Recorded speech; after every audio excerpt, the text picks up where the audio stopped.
Hi! ఎలా ఉన్నారు అందరూ? ఎప్పుడైనా సింపుల్‌గా, హెల్తీగా, చాలా ఆరోగ్యంగా కర్రీ చేసుకోవాలంటే ఈ కర్రీ పక్కా ట్రై చేయాల్సిందే. ఈ కర్రీ చేయటానికి పెద్దగా టైం పట్టదు. సింపుల్‌గా అయిపోతుంది. అండ్ ఖర్చు కూడా చాలా తక్కువ. ఇంకా హెల్త్‌కి ఎంత ఆరోగ్యం అంటే మాటలో చెప్పలేం.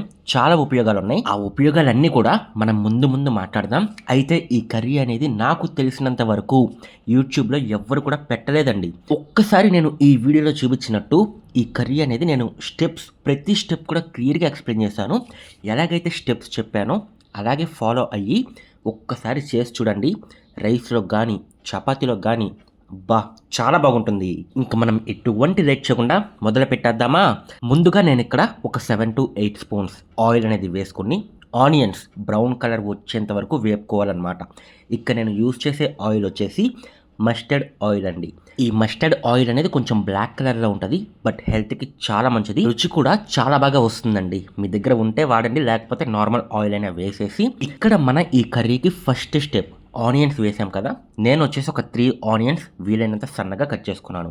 కర్రీకి ఎంత సన్నగా కట్ చేసుకుంటే అంత రుచి వస్తుందండి. అయితే ఫస్ట్ సీక్రెట్ వచ్చేసి ఈ ఆనియన్స్ వేగే టైంలో 1 స్పూన్ సాల్ట్ అలాగే 1 స్పూన్ పసుపు ఈ 2 వేసి వేపండి. త్వరగా వేగుతాయి. ఫ్లేవర్ కూడా చాలా మంచిగా వస్తుందనమాట. ఓన్లీ ఆనియన్స్ వేపితే అంత ఫ్లేవర్ రాదు. కొంచెం సప్పసప్పగా ఉంటుంది. అదే లైట్‌గా పసుపు, లైట్‌గా మనం సాల్ట్ ఈ 2 వేసి వేపితే గనక చాలా త్వరగా వేగుతుంది. రుచి కూడా చాలా బాగా వస్తుంది. అయితే ఈ కర్రీ నేను చేస్తుందొచ్చేసి క్యాబేజ్, ఆనియన్స్, మెంతికూర ఐడియా ఉందా? మెంతు ఆకు ఈ మూడిటితో చేస్తున్నాను. అలాగే టొమాటో అనమాట. చాలామంది ఏంటంటే ఇక్కడ క్యాబేజ్ వేశాను కదా! ఇది చూసి ఇష్టపడరు. ఎందుకంటే రుచి బాగోదని చెప్పేసి.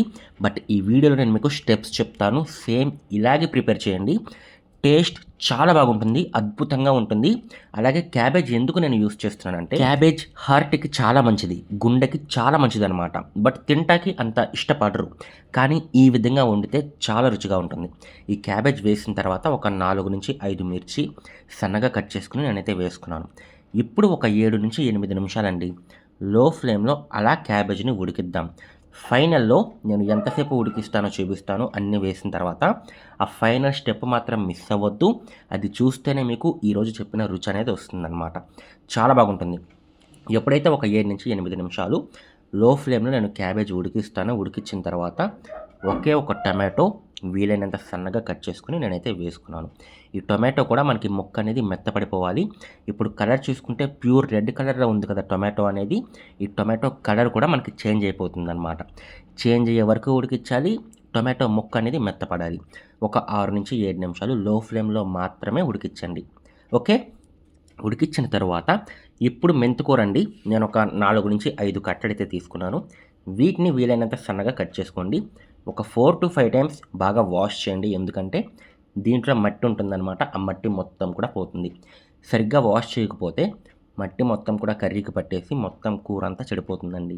బాగా వాష్ చేసేయండి ఒక 4-5 సార్లు. బాగా వాష్ చేసిన తర్వాత చూసారా? ఇప్పుడు నేను వేసిన వెజిటబుల్స్ అన్నీ కూడా బాగా కలిసే విధంగా ఈ మెంతు ఆకు అనేది ఆ వెజిటబుల్స్ అన్నిట్లో బాగా కలిసే విధంగా బాగా కలిపేసి మళ్ళీ ఒక 7 నిమిషాలు లో ఫ్లేమ్‌లో మాత్రమే ఉడికిచ్చి ఒక స్పూన్ అల్లం వెల్లుల్లి పేస్ట్ ఏసి ఒక్కసారి ఈ అల్లం పేస్ట్ అనేది మన కర్రీ మొత్తానికి పట్టే విధంగా బాగా కలిపేద్దాం. ఇప్పటి వరకు మీరు గమనిస్తే నేను ఎక్కడా కూడా హై సెగ పెట్టలేదు. మనం ఎప్పుడైతే లో సెగలో కర్రీ అనేది ప్రిపేర్ చేసుకుంటామో దాని రుచి వేరండి. నిదానంగా చేసిన కర్రీ రుచి చాలా బాగుంటుంది. అయితే ఇప్పుడు వేసిందొచ్చేసి కారం. 2 స్పూన్స్ కారం అయితే వేశాను. 1 స్పూన్ ధనియా జీరా పౌడర్. ఒక స్పూన్ ధనియా జీరా అంటే మీకు తెలుసు. సగం ధనియాలు, సగం జీరా తీసుకొని మిక్సీ పట్టేయండి. మీకు 1 స్పూన్ ధనియా జీరా అయితే వచ్చేస్తుంది. ఈ రెండిటితో పాటుగా 1½ స్పూన్ సాల్ట్ అయితే వేశాను. ఎందుకంటే సాల్ట్ స్టార్టింగ్‌లో వేసాం కదా! ఉల్లిపాయలు వేగేటప్పుడు. సో, అది ఇది 2 సరిపోతుందనమాట. ఇవన్నీ బాగా కలిపేసిన తర్వాత 1 గ్లాస్ వాటర్ పోసుకోండి. 1 గ్లాస్ వాటర్ పోసిన తరువాత ఇదే ఇంకా ఈ కర్రీకి ఫైనల్ స్టెప్. లో సెగలో మాత్రమే సెగ ఎక్కడ కూడా పెట్టొద్దు. నేనిప్పుడు 1 గ్లాస్ వాటర్ పోసాను కదా! ఈ గ్లాస్ వాటర్ మొత్తం కూడా మన కర్రీలో బాగా కలిసే విధంగా బాగా కలిపేస్తున్నాను. కలిపేసిన తరువాత లో ఫ్లేమ్ పెట్టుకొని ఒక 20-25 నిమిషాలు బాగా ఉడికించండి. అర్థమైందా? మనం వేసిన వెజిటేబుల్స్లో ఉన్న ఫ్లేవర్స్ అన్నీ కూడా బయటకు వచ్చి ఎప్పుడైతే మనం 20-25 నిమిషాలు ఉడికిస్తామో రుచి అదిరిపోతుంది, చాలా బాగుంటుంది. అర్థమైందా? ఇప్పుడు చెప్పిన సీక్రెట్స్ అన్నీ కూడా ఫాలో అయ్యి మీరు చేశారంటే నేను ఇప్పుడు ఒక 20-25 నిమిషాలు ఇలాగే వదిలేస్తున్నా దీన్ని. వదిలేసిన తర్వాత మీకు చూపిస్తాను. మనకి కర్రీ మొత్తం కూడా దగ్గరికి వచ్చేస్తుంది, రుచి కూడా అదిరిపోతుంది అంతే.